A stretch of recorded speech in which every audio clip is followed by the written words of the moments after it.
Hello guys, what is up? Welcome to another episode of the last remastered. Of course, in the last episode we left off right in the middle of this part here, and I just kind of ended it there because that's where my video ended. So yeah, we did meet Tommy in the last episode, who, if you guys didn't know from the very first episode, is Joel's brother, and he is kind of working with us to. Well, our goal in finding him was that we wanted him to take Ellie off of our hands. However, through this little dilemma, through Joel's grieving over Sarah, we find out that he no longer wants to take Ellie away. He doesn't want anyone to take Ellie away from him.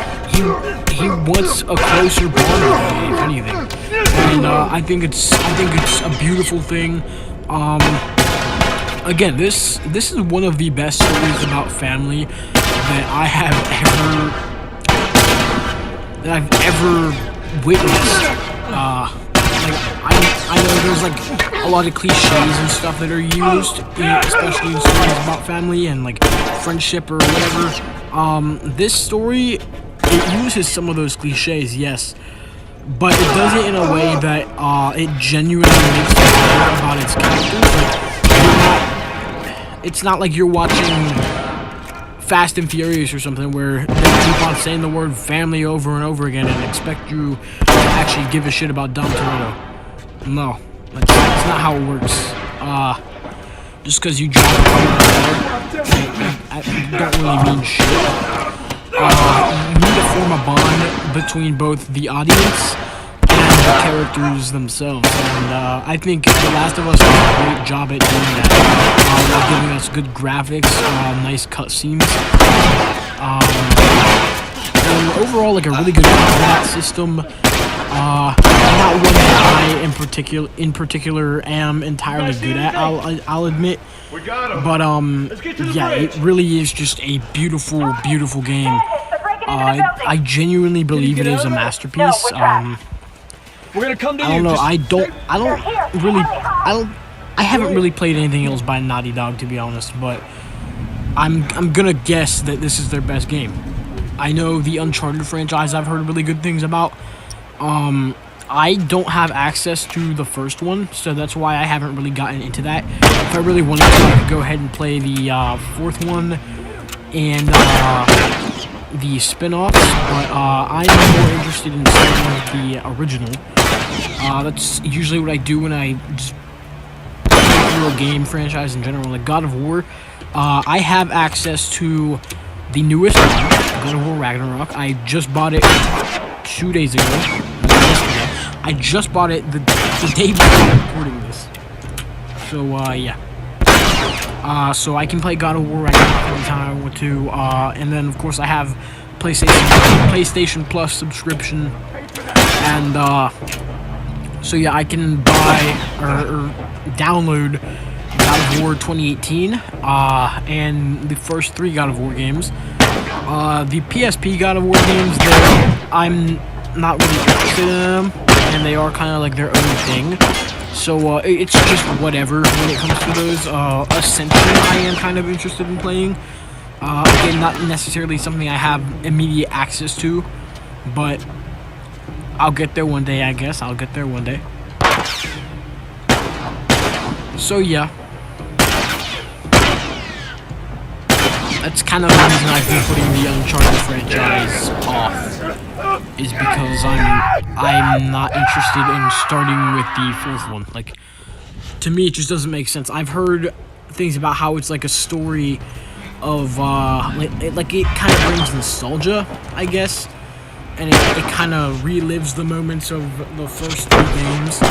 That's why I'm not interested in playing it. It sounds amazing, but I would need to play through the first 3 to understand it.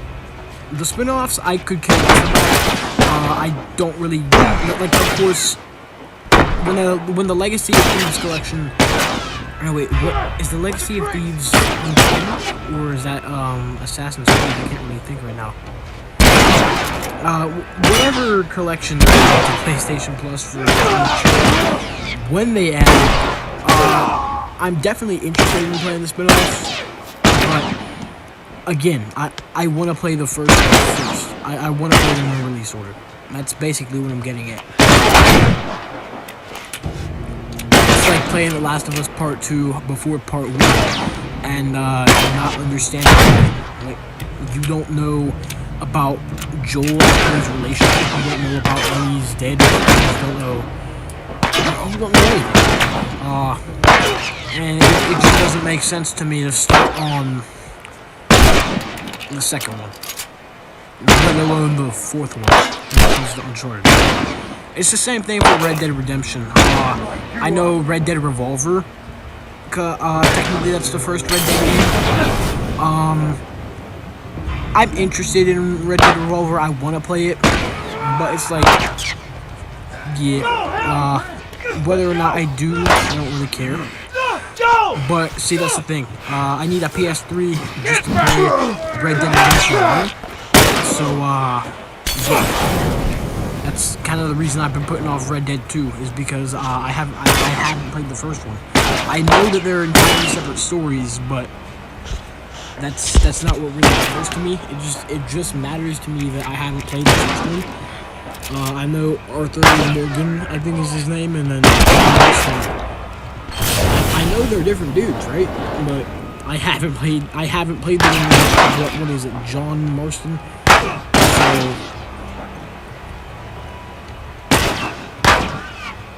I don't know.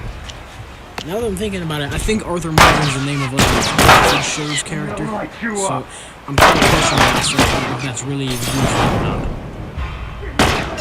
Because, like I said, I haven't played them, so I haven't. I see fucking TikTok edits though all the time, so I have experience to say the least.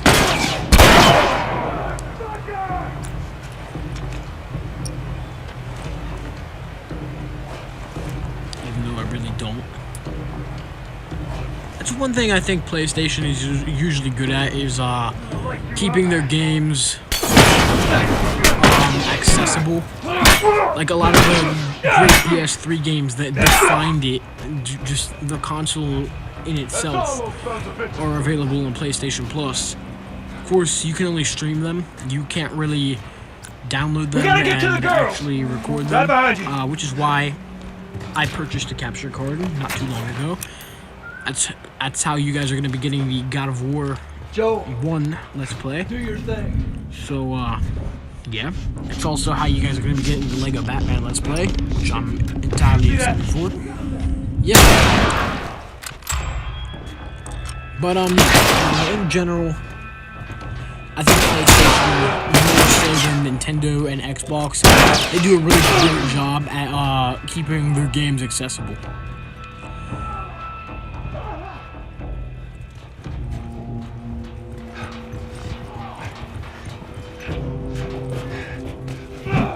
I think PlayStation Plus is most of what that is, though. Like, without PlayStation Plus, a lot of their games I feel like would be just left in the dark and nobody would really care about them all too much. But of course, they do a good job at keeping them accessible. I don't think they've added anything to the PS3 collection on there in a while, though. It's definitely been a while since they have added anything to the PS3 collection. Of course, they have PS1 and PS2 remasters on there, so that's another thing. They're always making like remasters and stuff. The newest remake that I think is really good is probably the Resident Evil 4 remake.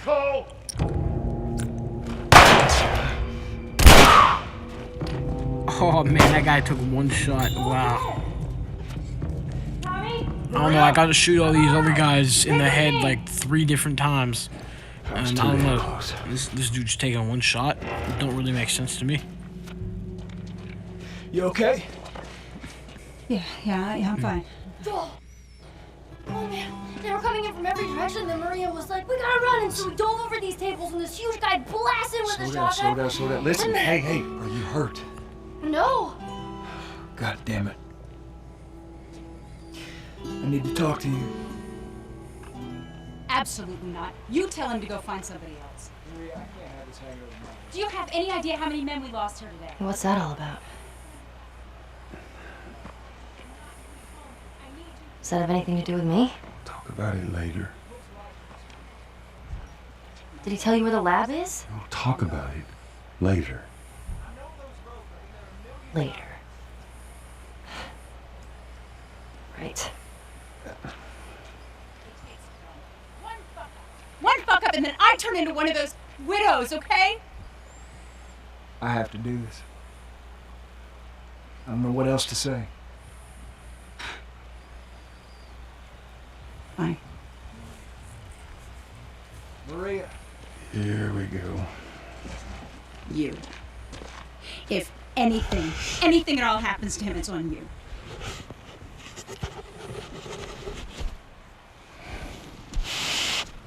She's thankful, you know. Yeah, I know. I'll take that girl of yours to the Fireflies. You don't have to worry about it. It's best this way. You know, maybe some real good will come of this. I need to talk to Ellie. Say again, I didn't hear you. Joe! What is it? That girl of yours. She took one of our horses and rode off. Damn it. Which way? Come on. I just saw her riding on out of here. Go back inside. Help the others clean the place up. Okay. Careful out there. There. Yeah. See the tracks? Alright, and here we go. Yeah.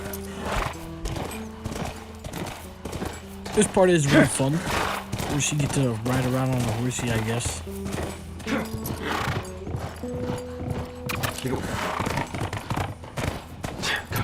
She couldn't have gotten far. We'll find her. Don't worry. But yeah, in case you didn't really get that, Ellie ran away, and we're She kind of usually looking for pulls her. nuts. Kind of like this. What's going on?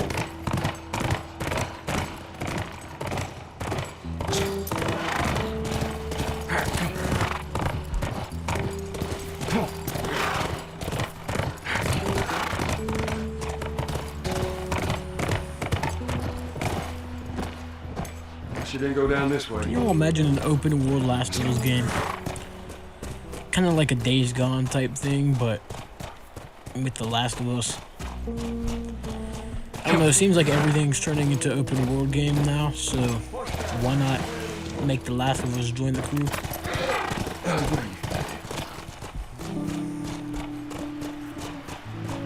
Usually story games aren't entirely open world though.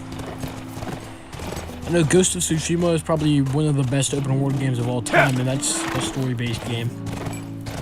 That's one thing I really love about Ghost of Tsushima. It's open world, so you're free to explore anything you want. But at the same time, it has that it has like a linear solution to it. Like you don't gotta go around doing all this crazy stuff. Just to whatever.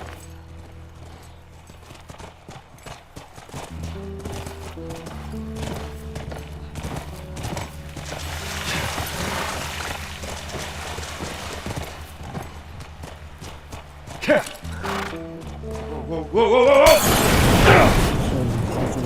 But definitely wild. Too goddamn many. It's open world. It's good, yeah. Go around, I'll but cover you. It's still linear. Puzzles and shit, but it's not like you're.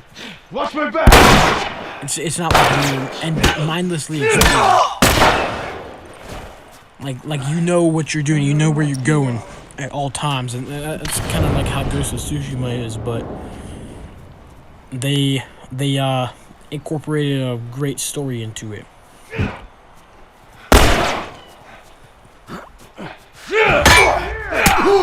Ghost of Tsushima is really underrated though, especially whenever you compare it to other games like this. I think genuinely it is a top 10 game of all time, and it's not 10 It's probably not 9 either. I would probably place it at 8, maybe 7. Even it's really that good. And I don't really hear a lot of people talking about it. I think if it was ported to Switch, which again I think I've said this before, it would be really good on the Switch because they use the motion controls. They do use motion controls in it, and they use controls. And yeah, I think it would be a really good game to get ported to Switch. 100%.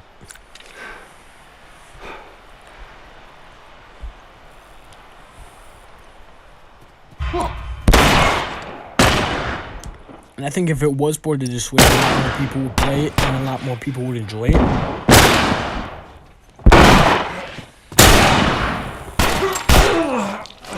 Same thing with a lot of Nintendo games, though. I feel like a lot more people would buy them if they weren't just Nintendo exclusives. Especially like Zelda. Like, a lot of people want to play Zelda, but they don't own Nintendo consoles, and I don't know, it can be kind of stupid sometimes how selfish Nintendo is. Like, I shouldn't have to buy a whole Switch just to play Breath of the Wild. And I mean, it's kind of smart in terms of like marketing, but at the same time, it's like really stupid. Like, there's not much you can do other than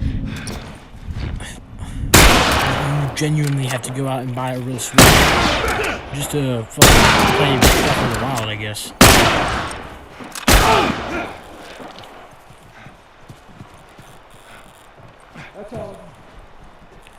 Which again is a shame. I feel like I genuinely think Nintendo would probably make a lot more money if, like, their popular games, their popular franchises, they would port to PlayStation and Xbox. Maybe keep, like, the bigger characters on there, like Mario. And fucking, I don't know, fucking Nintendo. Keep that shit. Nobody wants to play. Back to the horses. Or wait, did I say Nintendo? I meant Pokemon. Yeah, keep that shit. No one wants to play that shit. But, if you're fucking, like, Zelda, I genuinely think it would be probably more fit for PlayStation and Xbox, even.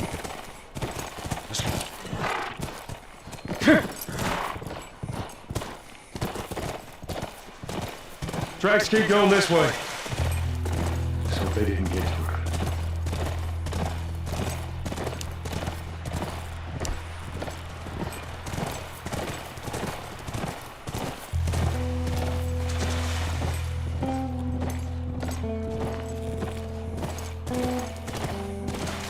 I think we are coming up close to the end of this episode. I'm probably gonna, you guys probably aren't gonna hear an outro. It's probably just gonna kind of end randomly because I don't know where the ending's at.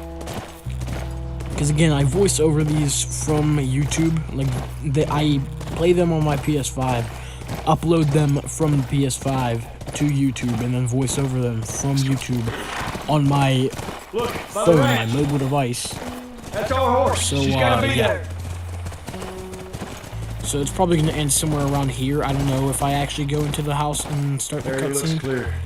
I'm assuming it ends somewhere around here. So if it does, just like, subscribe, all that stuff.